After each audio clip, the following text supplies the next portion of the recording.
बिस्मिल्लाहिर्रहमानिर्रहीम। अस्सलाम वालेकुम माय यूट्यूब फैमिली, कैसे हैं आप सब। मुझे उम्मीद है कि आप सब बिल्कुल ठीक ठाक होंगे और अल्लाह ताला आपको हमेशा ऐसे खुश खुरम और आबाद रखे। जी व्यूअर्स, तो आज मैं आपके लिए लेकर आई हूँ बहुत ही इजी, क्विक और बहुत ही मज़ेदार ब्रेकफास्ट रेसिपी। तो आज जो है मैं बना रही हूँ फ्रेंच टोस्ट।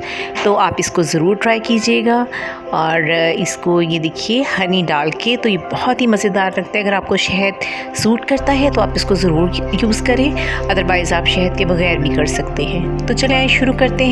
सबसे पहले एक पैन में 2 अंडे ले लेने हैं। ये बहुत मज़ेदार होता है, आप इसको, ये आसान सी रेसिपी है और क्विक बनने वाली है। तो सबसे पहले 2 अंडे ले लिए हमने और इन अंडों में हमने 2 टेबलस्पून चीनी के डाल लिए। आप चीनी अपने टेस्ट के अकॉर्डिंग कम या ज़्यादा कर सकते हैं। तो मैंने यहाँ पे 2 टेबलस्पून चीनी के लिए हैं और उसके बाद मैं थोड़ा सा इसमें डालूँगी वनीला एसेंस। वनीला एसेंस भी ऑप्शनल है, अगर आप चाहें तो ऐड कर लें, अदरवाइज़ आप ना करें। अच्छा, इन तमाम चीज़ों को अच्छे से मिक्स कर लेना है और इतने अच्छे से मिक्स करें कि चीनी जो है वो काफ़ी हद तक डिज़ोल्व हो जाए। वनीला एसेंस की वजह से बहुत ही ज़बरदस्त सी खुशबू आना शुरू हो जाती है। तो जब ये मिक्स हो जाए तो इसमें आपने दूध ऐड कर लेना है। यहाँ मैंने 1/2 कप दूध का लिया है और फिर से दूध को अच्छी तरह से तमाम चीज़ों के साथ मिक्स कर लेना है।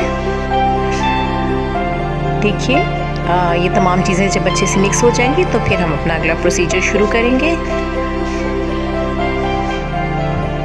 बच्चे बहुत शौक से ये ब्रेकफास्ट लाइक करते हैं और ये हेल्दी भी है, एनर्जेटिक भी है। प्रोटीन्स, कार्बोहाइड्रेट्स, ये चीज़ें हमें इसमें से मिल जाती हैं और योग में मिनरल्स भी होते हैं।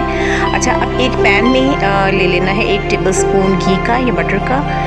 ये बहुत ही गुस्से वाला घी है कि चम्मच की जान ही छोड़ने को तैयार नहीं है। मुझे लगता है इसको बहुत गर्मी महसूस होगी, तो ये चाह रहा है कि मैं स्पून में ही रहूं। तो अब ये देखिए घी जो है बड़ी मुश्किल से ढीठ घी को मैंने पैन में निकाल लिया है। अब ये ढीठ किस्म का घी जब पैन में निकल गया है तो अब ये इसको मेल्ट कर लेना है, हमने पिघला लेना है।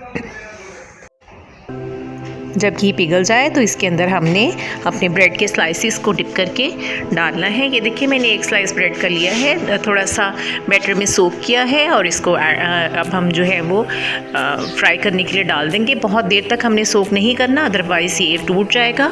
बस मुझे हल्का सा डिप किया हुआ ही पसंद है।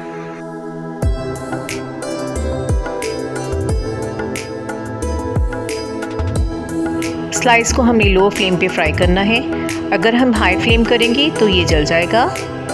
थोड़ी देर के लिए इसको फ्राई होने दें और उसके बाद थोड़ा सा इसको पलटा के देख लें। अगर ये गोल्डन हो जाए तो फिर हम इसकी साइड को चेंज कर देंगे। देखें हल्का सा गोल्डन हो गया है, तो अब हमने इसकी साइड को चेंज किया। देखिए माशाल्लाह से कितना खूबसूरत कलर आ गया। जब ये खूबसूरत सा कलर इस तरह से हो जाए तो उसके बाद आप इसको प्लेट में निकाल लें और इसको चाय के साथ या दूध के साथ सर्व करें। Like, share and subscribe my channel and press bell icon for latest notifications. Follow me on Instagram and Facebook page also, and thanks for watching.